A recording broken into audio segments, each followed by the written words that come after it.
नमस्कार बंधुरा पोर किचेने आबारो सबाइके स्वागत। आशा करी सबाई खूब भालो आछेन, आमिओ खूब भालो आछि। आजके बानाबो खूबই मजार একটা रेसिपि, ডিম পনির रेसिपि। আমি এই ডিম পনির রেসিপিটা খুবই সহজ পদ্ধতিতে আপনাদেরকে বানিয়ে দেখিয়েছি, তাই ভিডিওটা স্কিপ না করে পুরোটা দেখার অনুরোধ রইল। তাহলে শুরু করছি আজকের ডিম পনির রেসিপি। প্রথমেই একটা বাটির মধ্যে দুটো ডিম ফাটিয়ে নিয়েছি। এবার দিয়ে দিলাম সামান্য একটু লবণ আর লঙ্কার গুঁড়ো, আর দিয়ে দেব বেশ কিছুটা ধনেপাতা কুচি। এবার একটা চামচ দিয়ে খুব ভালো করে মিশিয়ে নেব। আমার চ্যানেলের এই রান্নাগুলো যদি আপনাদের ভালো লাগে তাহলে লাইক, কমেন্ট আর শেয়ার করে দেবেন।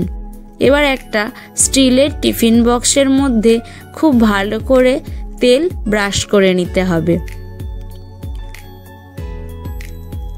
আর ওই ডিমের মিশ্রণটা টিফিন বক্সের মধ্যে ঢেলে দিয়ে টিফিন বক্সের মুখটা খুব ভালো করে বন্ধ করে দেব। আর তারপর গ্যাসটা অন করে একটা গামলি বসিয়ে তার মধ্যে দিয়ে দেব জল। জলটা একটু গরম হয়ে এলে টিফিন বক্স দিয়ে দেব, আর ওপর থেকে একটা চাপা দিয়ে দেব ডিমটা সেদ্ধ হওয়ার জন্য। কিছুক্ষণ পর ফিরে এলাম। এখন ডিমটা সেদ্ধ হয়ে গেছে, আর টিফিন বক্সটা আমি একটা থালার মধ্যে নামিয়ে নেব। টিফিন বক্সটা ঠান্ডা করে টিফিন বক্সের মুখটা খুলে দিলাম। তারপর ছুরি দিয়ে ডিমের সাইডটা এইভাবে কেটে দেব, আর টিফিন বক্সটা উল্টে দিয়ে ডিমটাকে বের করে নিলাম। তারপর ছুরি দিয়ে পিস পিস করে কেটে নেব। আমি এই রকম লম্বা করে কেটে নিয়ে ছোট ছোট পিস পিস করে কেটে নিয়েছি, যাতে এই ডিমটাকে দেখতে পুরো পনিরের মতো লাগে। আমার চ্যানেল এখনও না সাবস্ক্রাইব করা থাকলে চ্যানেলটিকে সাবস্ক্রাইব করে বেল বাটনটি প্রেস করে পাশে থাকবেন, আর নোটিফিকেশান অল করে রাখবেন, যাতে সবার আগে আপনারা এইরকম নিত্য নতুন রেসিপি দেখতে পারেন। আমি এই রকম পিস পিস করে কেটে নিয়েছি, আপনারা আপনাদের পছন্দের মতো পিস করে নেবেন। আমি এই ডিমের পিসগুলোকে একটা বাটির মধ্যে তুলে নিয়েছি, আর দেখুন দেখতে কিন্তু একদম পনিরের মতোই লাগছে। এবার দিয়ে দিলাম সামান্য একটু লঙ্কার গুঁড়ো আর হাফ চামচ কর্নফ্লাওয়ার, আর দিয়ে দেব সামান্য একটু লবণ দিয়ে খুব ভালো করে এই ডিমের পিসগুলোকে মাখিয়ে নিতে হবে। এবার একটা কড়া বসিয়ে তার মধ্যে সামান্য একটু সাদা তেল দিয়ে দিলাম। তেলটা গরম হয়ে গেছে। এবার এই লবণ আর লঙ্কা গুঁড়ো কর্নফ্লাওয়ার মেশানো ডিমের টুকরোগুলোকে তেলের মধ্যে দিয়ে একটু লালচে করে ভেজে তুলে নেব। ভিডিওটা কেমন লাগলো কমেন্ট করে জানাবেন, আর ভিডিওটা যদি খুব বেশি ভালো লাগে তাহলে আপনাদের আত্মীয় পরিজন বা বন্ধুদেরকে শেয়ার করে দেবেন। রোজ রোজ একঘেয়েমি ডিমের ঝোল, ডিমের কারি খেতে খেতে ভালো না লাগলে মুখের স্বাদ পাল্টাতে এইভাবে ডিম পনির বানিয়ে আপনারা খাবেন। আর এইভাবে ডিম পনির বানালে বাড়ির ছোট থেকে বড় সবাইয়েরই খুবই পছন্দ হবে। ডিমগুলোকে ভেজে তুলে নিয়েছি। এবার কড়াইতে আরেকটু তেল দিয়ে দিলাম রসুন কুচি। রসুন কুচিটাকে 2-3 মিনিট একটু নাড়াচাড়া করে নেব, আর তারপরে দিয়ে দেব পেঁয়াজ কুচি। পেঁয়াজ কুচি দিয়ে 3-4 মিনিট একটু ভাজা ভাজা করে নেব।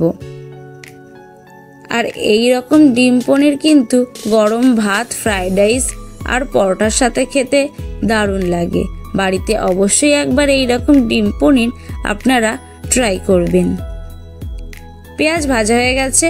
তারপর এর মধ্যে দিয়ে দিলাম ক্যাপসিকাম কুচি, কাঁচা লঙ্কা কুচি, টমেটো কুচি দিয়ে আবারও একটু 3-4 মিনিট রান্না করে নেব।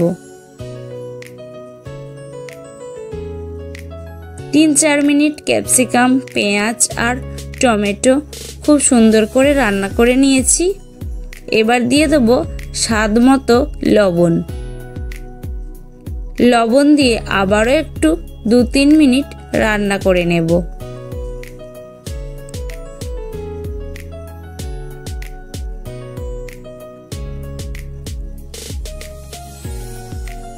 2-3 মিনিট ধরে আমি রান্না করে নিয়েছি। এবার দিয়ে দেবো গোলমরিচের গুঁড়ো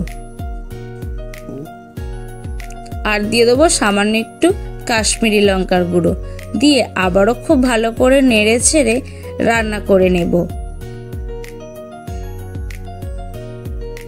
এবার দেব 1 চামচ টমেটো সস, হাফ চামচ রেড চিলি সস আর দিলাম হাফ চামচ সয়া সস আর দিয়ে দেব 1 চামচ সেজওয়ান সস দিয়ে খুব ভালো করে একটু সসগুলোকে নেড়ে চেড়ে নেব। গ্যাসের ফ্লেমটা একদম লোতে রেখেই সসগুলোকে খুব ভালো করে মিশিয়ে নেব।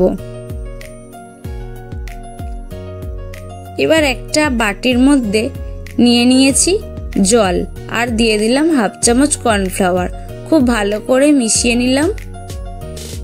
এইবার ভেজে রাখা ডিমটা সসের সাথে খুব ভালো করে একটু নাড়াচাড়া করে নেব আর কর্নফ্লাওয়ার মেশানো জলটা এই ডিমের মধ্যে দিয়ে দেব, দিয়ে খুব ভালো করে নেড়ে চেড়ে নেব। যখন গ্রেভিটা একটু মাখো মাখো হয়ে আসবে তখন নামিয়ে নেব। খুব সহজেই এইভাবেই ডিম পনিরটা বানানো হয়ে যাবে। ভিডিওটা শেষ পর্যন্ত দেখার জন্য অসংখ্য ধন্যবাদ। দেখা হচ্ছে অন্য কোনো ভিডিওতে। আজ এখানেই শেষ করছি। দেখুন এই ডিম পনির রেসিপিটা দেখতে কতটা সুন্দর হয়েছে। ভালো থাকবেন, সুস্থ থাকবেন।